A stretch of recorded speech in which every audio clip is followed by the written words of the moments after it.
So two interesting strategies from each side. Well, Dina looks like she's going to be piloting the usual Calyrex balance team. You know, has trick room option there and abusive. Okay, probably shouldn't have said that.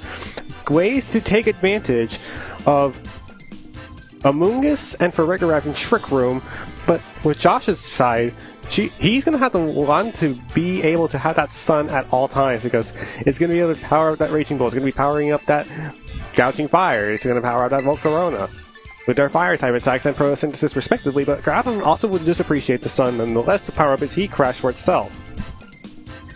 Alongside the rest of the teams, you know, Iron Valiant's the interesting piece of the puzzle here for Josh Winfield, because it has booster energy and it does have access to Spirit Break, so it will be able to cut down attacking power of that Raging Bolt. But it can also go for Wide Guard block spread types like Glacial Lance.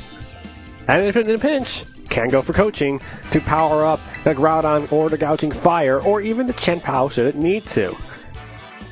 And now we will get underway here with game number 1 here, of round number 1 at Zygo's Center Place for our Winter Challenge 5. And let's give it up for both our competitors as we will get set to go underway with game number 1. It's going to be right here, right now. It's going to be Dina leading off the Farigiraf and Calyrex on her side of the field. Josh Winfield going to lead the Groudon and Raging Bolt. So that's one we're going to activate for the Calyrex Ice Rider, and Drought's going to activate, which will power up that Raging Bolt's special attack stat with that Photosynthesis, assuming so.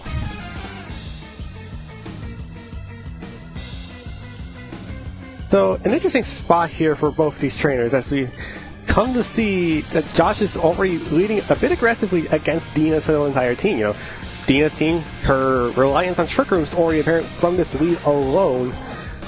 The problem just is, are you able to tank attacks from the Groudon? Because Precipice Blades, although unreliable, is able to get a lot of damage in quick. And with Raging Bolt, especially when you see it right there on the screen, it has a Life Orb, so it's going to be rocking a lot of damage with that Thunderbolt should it want to go for it against the Calyrex Ice Rider. And I believe if Dina does not get up Trick Room, things are going to go south for her plans. And we do see the first Terrestrialization of the day, and we will see Terrestrialization on the Groudon from ground to fire to make sure it is now resistant to that Glacial Lance. However, that is still not going to be able to save the Raging Bolt from that attack. Nonetheless, Calyrex is going to protect just in case of a double up. Farigiraf doesn't have a lot of offensive options other than Foul Plate in this situation, maybe a Psychic Noise should it want to, but we first see Precipice Blades connecting towards the Farigiraf, gets a critical hit to get under 50% HP. Draco Meteor misses the Farigiraf, unfortunately. Trick Room does go up, so Dina already has the Trick Room up on her side. Josh, notably not happy about that Draco Meteor miss, I think.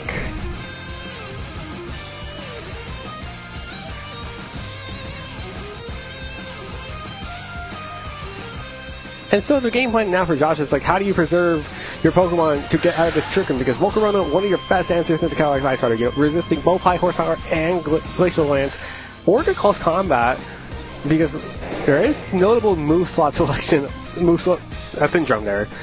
On the Calyrex, and Volcarona can pretty much take all of them. Iron Valiant in the back, though, not exactly the most optimal thing to be had in this situation, and Josh is really deciding what to do with the Groudon here. Moves haven't selected. Raging Bolt will switch out.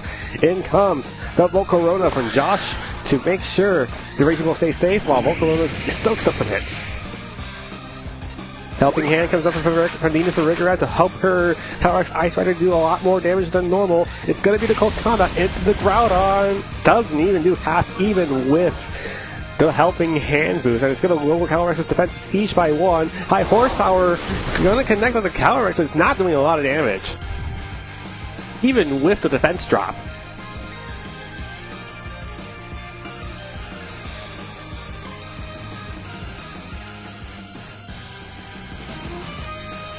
And so now that you know that the Calyrex isn't really doing a whole lot of damage, like, yeah, you could probably still continue using Glacial Lance should you want to, but what are you getting accomplished here? Josh is in a great defensive position to, you know, take advantage of that Heat Wave, just have both Groudon and Volcarona stay in here in peace, and make sure that they keep threatening Dina's trigger pressure, because right now Dina's in the back seat.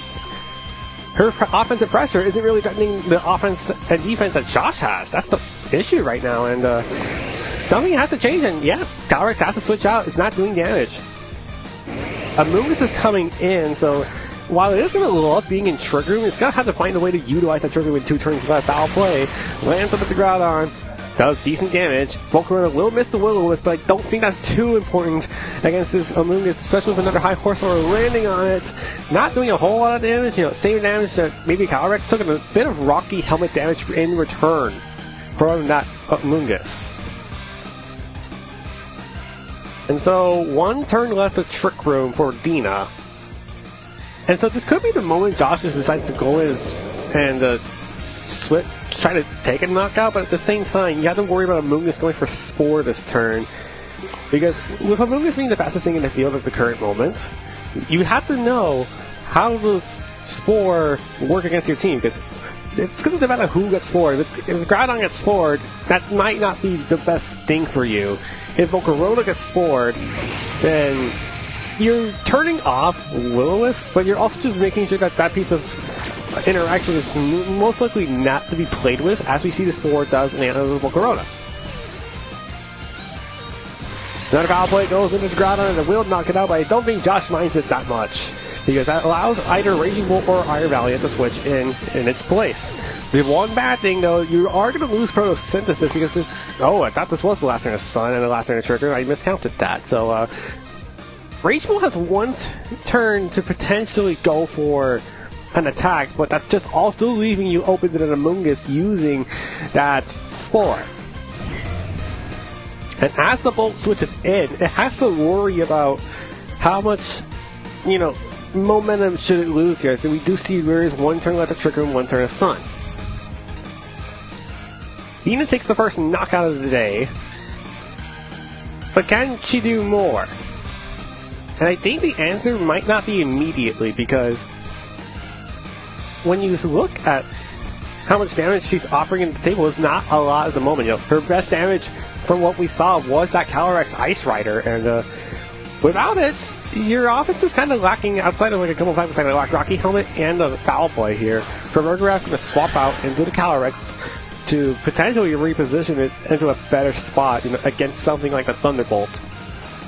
But Raging Bolt will just protect it, not only get out of Trick Room, but also to stop the threat of Spore, which was targeted towards the Raging Bolt. Now, Volcarona taking a 1 turn of sleep. Does it wake up immediately? No, it does not. It takes a 2nd turn of sleep. Trick Room's going to run out, and Sun's going to run out as well, which will wear off the Photosynthesis from the Raging Bolt.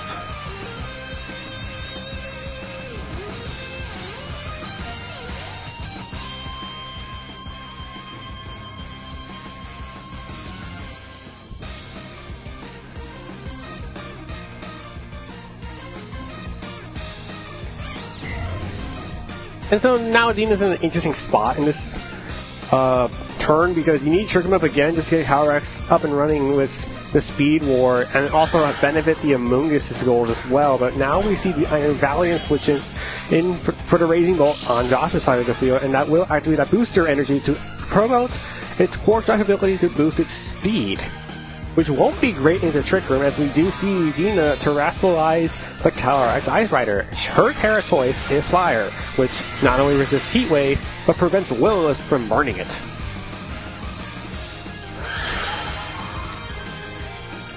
Volcarona takes a 3rd turn of sleep, unfortunately, so... I mean, no, 2nd turn of sleep, actually. I just forgot to use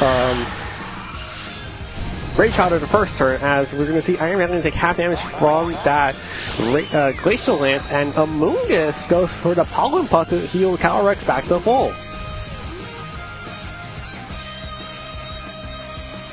And now Josh has an interesting decision to make, because do you Wide Guard to make sure Iron Valiant survives the turn? Do you Encore the Calyrex into Glacial Lance? Or Pollen Puff on the Amoonguss to make sure you never get Spore for the next couple of turns? Do you just go for Spirit Break? And Spirit Break wouldn't even work out in this situation, so you either have to click Wide Guard, or you have to click Encore, which neither feels good to do. And because neither feels good to do, I think Dina is pretty safe to launch another Glacial Lance just because Calyrex isn't really in threat of any knockouts anytime soon.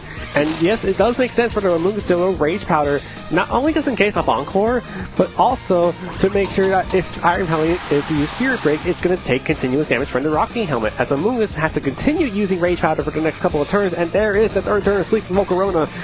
It's unfortunately a little bad in that situation, and now Trick Room goes up, so time to see what Dina can do with this Trick Room, because this one feels a lot stronger than the last.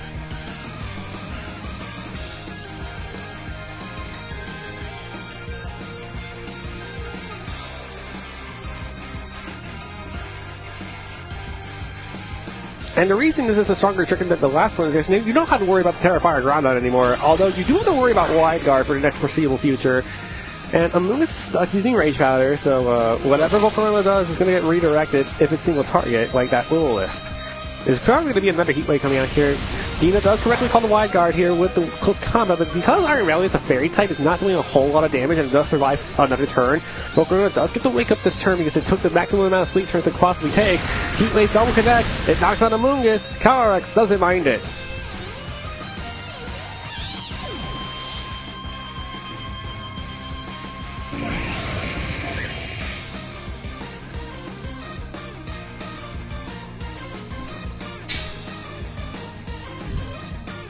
Next up from Dina's side, she is going to stand on her final Pokemon for game number 1, which is that Booster Energy Raging Bolt, which is going to provide a lot of offensive power with that special attack booster for as long as it stays on the field.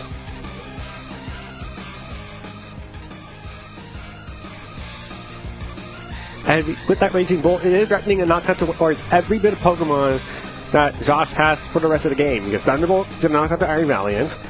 Calyrex still can spam Glacial Lance in front of Wide Guard. Like, you guess it is blocked, but you do guarantee a knock on to the Iron Valiant with a Thunderbolt.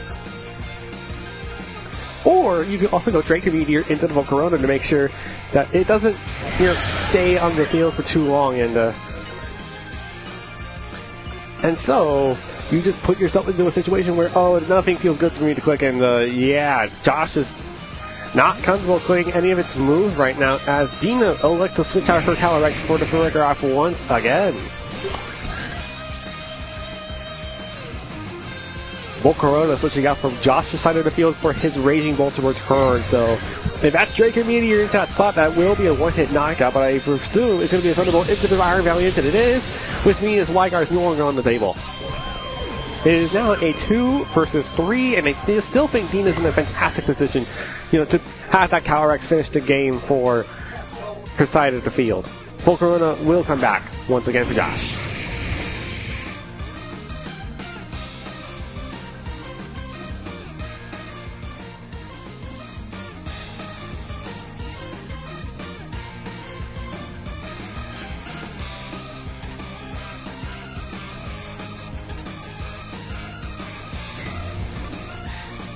And so, once again, if you're Josh, it's like, what do you even do here? Because I don't think there's much you can do with the Volcarona specifically. Like, yeah, you can launch another Heat Wave, try to knock out Farigiraf, but the bigger issue is that Raging Bolt, and you have to presume this is a slower Raging Bolt because of the fact that this is more of a balanced archetype from Dina's side of Dina's team. But also, you have to know that, okay, you see a Helping Hand. Okay, I can't finish that sentence first of all, but now we're going to see the Helping Hand come out from this Farigiraf to help out the Raging Bolt's damage output, which Volcarona will redirect away from Josh's Raging Bolt. And we find out that Josh is under speeding first, so it will get that Life Orb Thunderbolt to knock out the Farigiraf, and it is now a 2-on-2. What does Dina's do? It clicked Thunderbolt, so it was launching into the Volcarona anyway, and it does get the clean knockout, so it is a 2-on-1 with Josh's Raging Bolt against Dina's Raging Bolt and her Calyrex Ice Rider, which should just mean the game's over and Dina wins this game number 1, I would believe.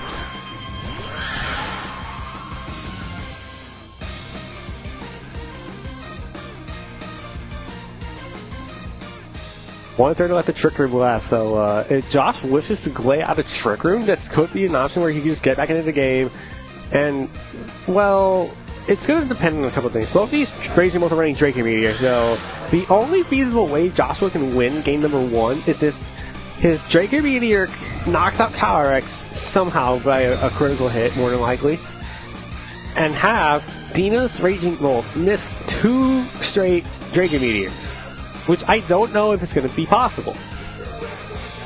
As we do see both Glacial Lance and Draco Meteor being launched on Dina's attacking moves. And as Trick Room ends, the win conditions for Josh still remain the same. You got a Draco Meteor knock out the Calyrex somehow via a critical hit, and then have Dina miss 2 straight Draco Meteors.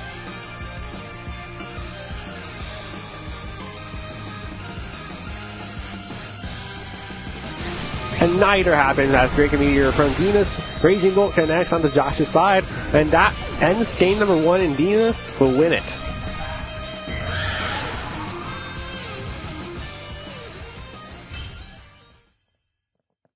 So Dina is going to take that game number 1 here, and that was honestly a very comfortable game out of her side of the field. You know, the first time she went for Trick Room didn't look that great because, well, you had to deal with a Groudon that was soaking up a lot of damage because you were Terra Fire, and therefore Glacial Lance wasn't doing a whole lot of damage. You had to rely on close combat, but eventually, after a close combat and some foul plays, Groudon just wasn't able to take enough hits remaining.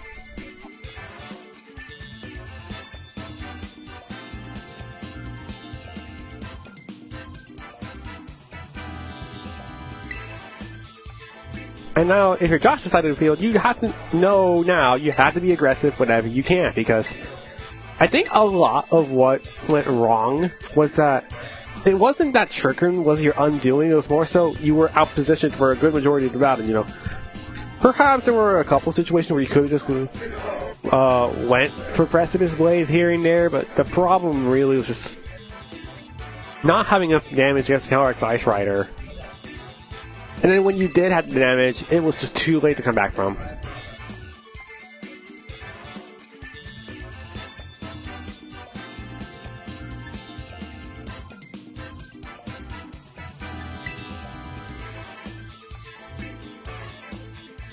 I'm trying to think of how Josh can lead into game number 2 because, well, you have a lot of things to worry about where it's like, you either have to worry about the faster set of Dina's game hunt, which is just the Urshifu and Calyrex lead, which might not be great for Groudon because, well, you have Sun.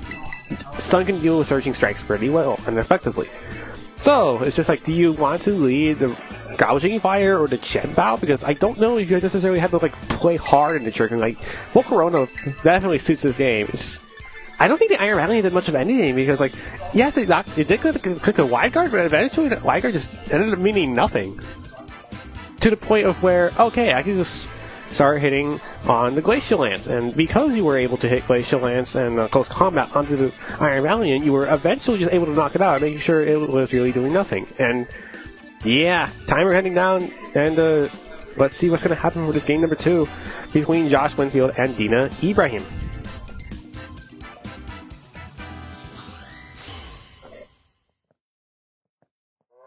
Let's see what the leads are for each of these trainers, and Dina is going to start once again on the lead. It's going to be Amoonguss and Calyrex, so straight up leading into a Trick Room Telegraph, while Josh leads once again the Groudon and the Raging Bolt. So this just presents something interesting where both of Dina's Pokemon are weak to Heat Crash. Both her Calyrex and her Amoonguss will be forward Terrestrialization because both of them terrestrialize into Heat Crash resistances with fire and water respectively. And that's like the one thing you really got to worry about if you're Josh, because you know Heat Crash is going to knock out the Amoonguss. It's probably not knocking out a Calyrex unless you double up into it with Raging Bolt like a Thunderbolt or Draco Meteor. But if you do that, that's spending a lot of resources just to make sure Calyrex doesn't get Trick Room up.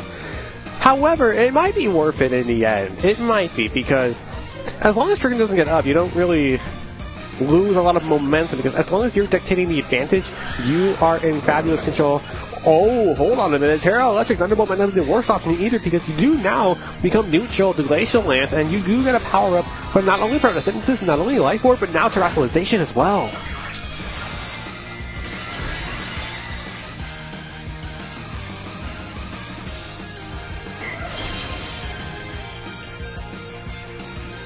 And unfortunately, Rage Rattler will take away the Thunderbolt option against the Calyrex Ice Rider. So, time to see what happens here. Oh, high horsepower lands on the Amoonguss. That's still doing good damage, but unfortunately not enough to, like, potentially threaten the Thunderbolt KO odds of the Amoonguss. Rocky Helmet does chip back at the Groudon. Thunderbolt doesn't knock out the Amoonguss, unfortunately. No paralysis either. Trick Room goes up once again.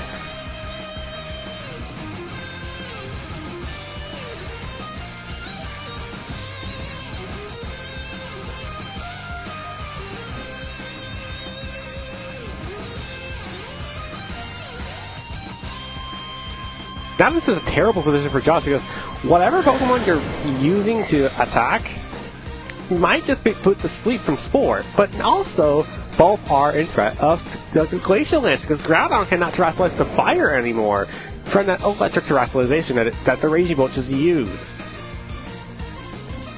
And it just sounds like a Spore into the Raging Bolt plus Glacial Lance is just super safe for Dina to go for. Groudon obviously has to retreat from Josh's side of the field back into the Volcarona to make sure you do resist it very comfortably. But just in case, a terrestrialization of fire comes out from the Calyrex Ice Rider to make sure it wouldn't be hit super effectively anymore from the Groudon or from the Volcarona or get burned by Will-O-Wisp.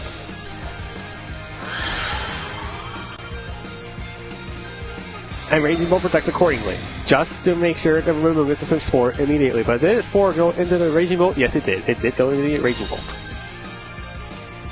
And this should be an incoming Glacial Lance from Calyrex, and yes, it is. It is a Mac Glacial Lance coming out into the Volcarona slot. How much? It shouldn't do a lot of damage. Yeah, around 50-ish HP taken.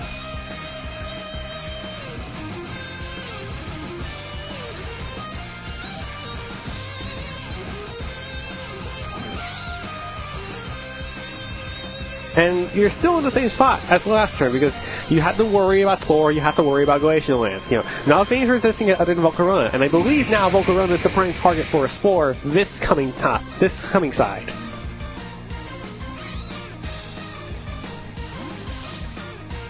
And we interestingly see the Amoonguss switch out for the Farigiraf just in case Thunderclap was an option, and I don't think Thunderclap was going to be clicked anyway from this Raging Bolt. No, never mind, it was clicked! Thunderclap was clicked. I'm a little surprised at that. Glacial Lance going to come out from this Calyrex. Not going to knock out either Pokemon. That's still respectable damage to each. Critical hits to Volcarona too. And Heat Wave comes out. It's not doing a lot of damage to Calyrex, but Farigiraf takes it like pretty well. I'm just above half.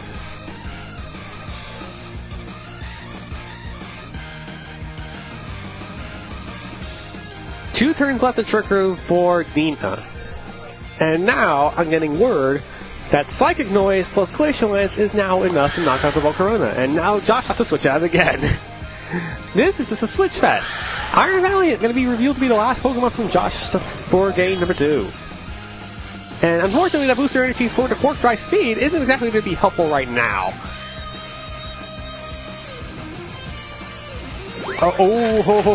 Big helping hand comes out from the Farigiraf to hopefully lead Dina's Glacial Lance to victory, and unfortunately Raging Bolt going to protect once again to make sure it doesn't get hit by it. However, this should be an easy one-hit knockout onto the Iron Valiant with that helping hand boost. No! I keep underestimating Glacial Lance's damage output. You know, base 120 power stab. Glacial Lance, you know, always one of those powerful moves in the metagame right now in Regulation G. You know, sometimes you overestimate damage outputs, and I just kept doing that, like, consistently. However, there is something interesting Dina could do this turn. It could be just going for a Trick Room on both your Calyrex and your Farigiraf, because this is your last turn of Trick Room. Raging Bolt kind of is in a desperate spot to click Thunderbolt or Draco Meteor.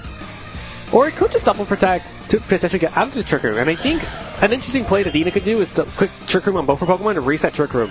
Because there isn't really a whole lot that's running the knockout other than Thunderbolt on the Farigiraf.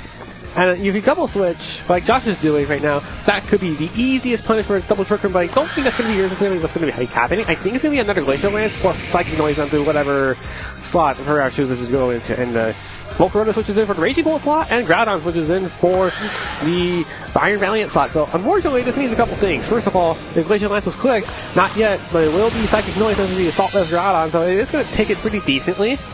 Groudon now is prevented from healing, but I don't think there was any healing moves in attack. Oh, close combat goes to the Corona, unfortunately. So, yeah, good switches from Josh. Unfortunately, though, this was too fast in the sun. So not only was this your last turn of Sun, it was also the last turn of Trick Room, so now you could just quick Precipice Blaze without an issue.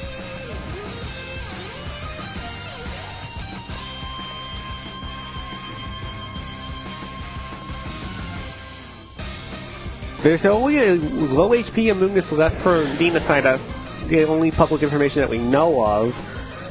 But then also, you have to wonder about how much damage does Calyrex take from Precipice Blaze, because I would assume maybe Precipice Blaze this turn, because you pretty much have to get as much damage as you can against both these Pokemon, because if another Trick Room goes up, things might go haywire for Josh. And this suddenly now becomes a winnable game for Josh, because Dina now does not have Trick Room anymore.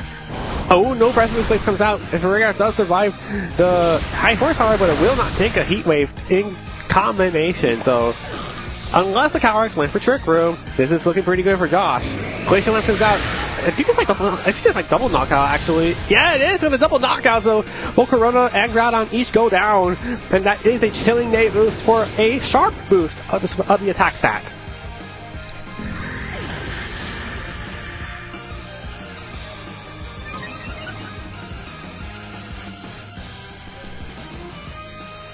And now we see, once again, a low HP Iron Valiant and a half HP Terra Electric Raging Ball. And we only know from Dina's side that there's an Amoonguss in the back. And I think it might be brought out here, actually, because Rage Powder looks pretty safe to go for, and then you just freely close combat whatever Pokemon you wish. Yeah, Amoonguss comes out. You can now click Rage Powder in front of Iron Valiant to make sure that you redirect the Spirit Break or the Encore, potentially away from the Calyrex. But, again, none of these options look good. They really don't. Spirit Break's not knocking on anything. Your Raging Bolt's your only form of offense left. And so I think the easiest thing you can do is click Rage Powder and click Close Combat onto the Iron Valiant to get a third Chilling Day boost. And yeah, unfortunately, Josh just sees the writing on the wall. He will forfeit game number 2. Dina Ibrahim wins round 1 with a 2-0 victory. That was just well positioned there from Dina's side of the field. And goes to show you, balanced teams are pretty good still. You know, as long as you manage your resources correctly, you could just make sure Josh just never has a moment to breathe. And even though Trick Room went away, that first turn in game number 2, after Groudon and Volcarona went up and survived all in all, you know, Dina still was able to click Glacial Lance, and that was the reason she won. The balanced game plan ended up going like, okay, if you position your board the way you did, then I will just keep continuing using damage. You had to panic and switch out all in all. And then I go ahead and win the game eventually. That's going to do it for round number 1. Unless we have any other word, then we'll be on break. We'll be right back after this.